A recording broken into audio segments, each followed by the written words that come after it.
Hello అందరికీ, ఇవాళ గురు పౌర్ణమి కదా, అందుకనే మా అమ్మమ్మ తాతయ్య ఇవాళ బాబా అలంకారానికి పువ్వులన్నీ మా అమ్మమ్మ తాతయ్య స్పాన్సర్ చేశారు.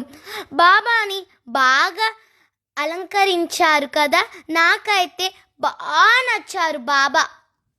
నాకైతే బాగా నచ్చారు బాబా.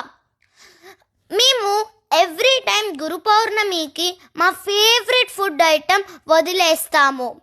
ఈసారి అయితే మేము అందరం కూడా వదిలేసాం. ఇవాళ నేను ఫస్ట్ టైం వదిలేయడం. నేను ఏం వదిలేసానో గెస్ చేసి కామెంట్ సెక్షన్లో టైప్ చేయండి. గురు పౌర్ణమి రోజు మన ఫేవరెట్ ఫుడ్ ఐటెం వదిలేస్తే తినకుండా అప్పుడు బాబా మనకు కావాల్సినవన్నీ ఇస్తాడంట. మీరు కూడా ట్రై చేసి చూడండి.